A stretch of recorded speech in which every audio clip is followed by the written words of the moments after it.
on the field. I'm playing on the Hall of Fame field. I don't care if it's cold outside, it's raining, snowing. It's a wasp, man. I love that. I told you that before.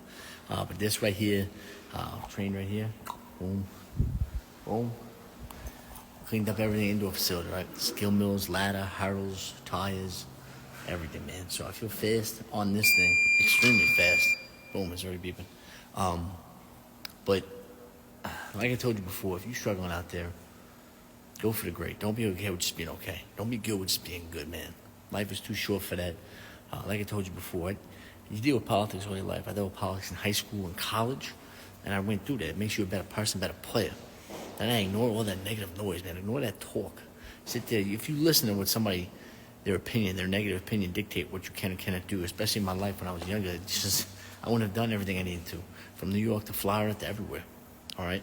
So, national championships, 3 of them. Could have went to University of Hawaii, Grand Valley State. Dealt with politics in college. That is what it is. After that, NFL camp workouts with the Jets, Browns, and Seahawks. I did that stuff all on my own. All on my own. All right? So you struggle in this. I did that all on pro arena football, name in the back of a jersey. It's when you struggle, when you're younger, I'm trying to tell you this, you have to instill that dog in you. You have to get that in you. Outside, inside, heat, cold, everything, man, everything. That's what it has to be. You have to have that. You have to get that early. And stop worrying about what other people think. Stop worrying about, oh, this guy's doing this in the heat. This guy's doing this in the cold. He's crazy. Good. Get to that point. Get to that point, because that stuff's the hard part. The hard part's the training with nobody there in the cold and the heat. Nobody there. You see stuff. You see visions of championships. You see all that stuff out there, that hard work, that determination. The easy stuff is playing the game. When those guys don't do that, when they don't have politics that go with them, when the first sign of adversity happens to them, they don't know what to do. They're like, oh, wow, what's this? You've done all the hard work, man. You did all that. So you did all that hard work every single time. So when you put that work into it, I'm trying to tell you, when you put that work into it, the easy part is playing the game. That's what I told my son. I told my son when we're playing baseball out there, when I'm playing baseball with him, football, and he's catching the ball, and he got frustrated the other day because he missed a couple passes. He's like, I said, Sean, come here. Sean, stop worrying about it. Move on to the next play. Make it happen. You know you can do it. Next play, slant, throw it to him, catch it. When he's on the run, great. Hitting's the same way. He hits it hard. He'll hit it 125 feet. He's pissed he didn't hit 150 feet. And fielding, he'll field, 30 balls in a row. And then that 31st one will go under his legs. He'll be like, And then he still has fun after that. But that's where you want to get to that point. Because you're putting in the work, and other kids are going out there eating pancakes, waking up at 11 o'clock in the morning, 12 o'clock, when you out there doing what you need to do on your day off from school. Me doing out there what I need to do outside, inside before the world wakes up. They sit there, but a lot of people want to sit there and complain. They want to sit there and be like, oh, what's he doing this? What's he doing this? He's this age. Always put a filter.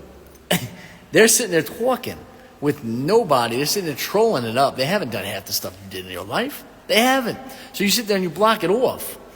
Because as a professional on the field, you can't be cussing people out on social media. Then they take this. That's what they want you to do. That's what they want you to do, man.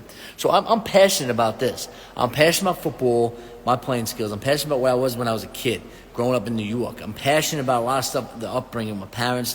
I'm passionate about a lot of things. Thankful for my son, thankful for my girl, thankful for everything I've had. And especially my son with this. And you try to instill that in him. You try to instill that in the kids that you teach and you mentor. And like I said, when I coach my son's team, 5 and 6, assistant in baseball and football, I'll probably be head coach when I'm still here in the spring, hopefully, and work the way around it and make decisions to make. And then I'll be the head coach for football. And you have to instill that in every single kid. Yes, they're young, but they mess up. But you have to instill that in them. You have to, in one way or the other.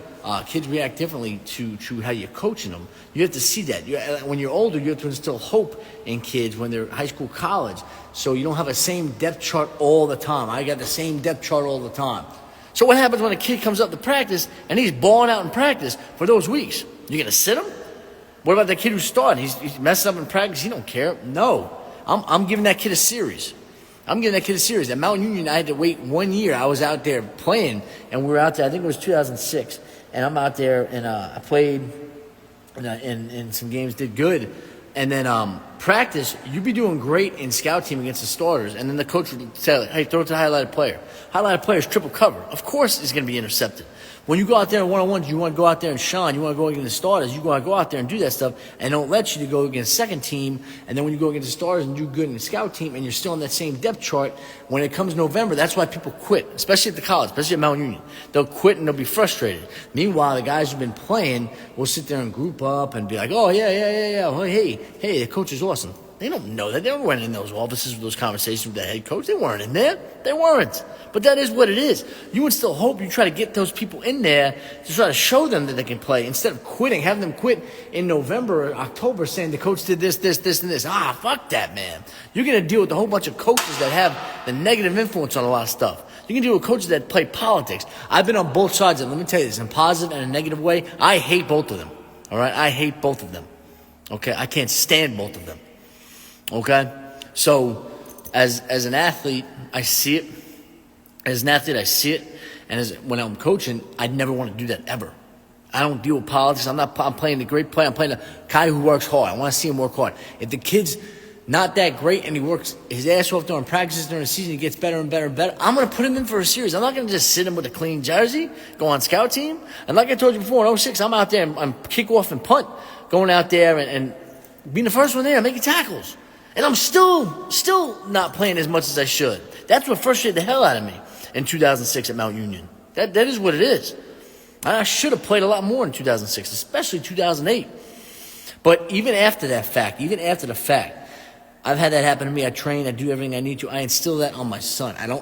You sit there and they get accolades for the college I went to with some players that went there, some coaches, and you're sitting there like, if they only knew the half of it. But that is what it is. I take into account what I do. I take into account every single thing that I've learned in football and every single thing I learned playing 6 sports in high school, and I learned every single thing I learned in growing up as a kid in the street in New York. I didn't play in pads till I was in varsity in high school in Florida as a sophomore.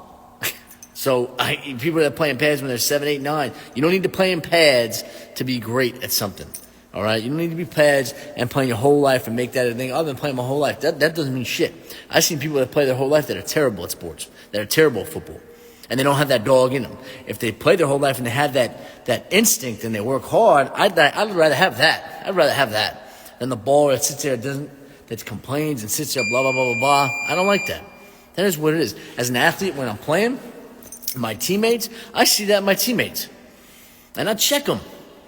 And that is what it is. You can be teammates, be great. On the field, we're going to win, But you got to get those, you got to have that hard work, that beast mentality, no matter where it is, man. And I remember I wasn't even 100% last spring, still running 27 miles an hour on this thing, 30 miles an hour on this thing. And had a stress fracture at the time. And I'm bowling through that, man. So I sit there and I see people complain about stuff. And I see people waste their potential, waste their talent. That's the biggest terrible thing, wasted talent and sitting there being mediocre. Sitting there okay with being average, okay with just being good and not getting to that next level. Not believing in yourself, not going outside in the cold, not going outside heat. That's why I take my son outside in the cold sometimes and I adjust to it. That's what it is, man. You instill that in them. And if you don't want to instill that in them, that's your problem. That is what it is. I teach my son through all that stuff, get better and better and better and have fun, but listen, just understand that there's kids out there that have brothers and sisters that have been playing for 3 or 4 years. They're used to it, but when they play against you, it's different, man. You're fast, you're quick, you get hit. You've been putting in the work, all right? Me, myself, I've been putting in the work. I've been doing this since I was a kid. High school, college, I had that dog in me running stadium stairs underneath the overhangs at Mount Union, having the coach overhang watch me. And he knows it. He knows. Email I sent in the past. He knows. We've had those conversations. He knows that. Okay? I got that dog in me. I've always had that. Always had that. Always will. So there you go. No matter from my late 30s, I've been a monster at what I do. If you get paid for it, still do it. If you can still do it, still do it. Don't let somebody tell you what you can and cannot do in this world. Don't let somebody sit there and jibber jabber. You should be doing this. You should be doing that. What? Who are you? Are you me? No, you're not me. Okay? So remember that. All right? Stay true to yourself. Believe in yourself when no one else does. I'm trying to tell you this. Get up and push through. Okay? I'm trying to tell you guys that. It's never easy. All right? It's not supposed to be easy. All right? It never will be easy. All right? There'll be times when you want to quit. There'll be times when you're frustrated in life. But you got to get up and push through. Remember this. Remember the fight you have in you. All right? You only live life once, man. Be lit. All right, let's get it.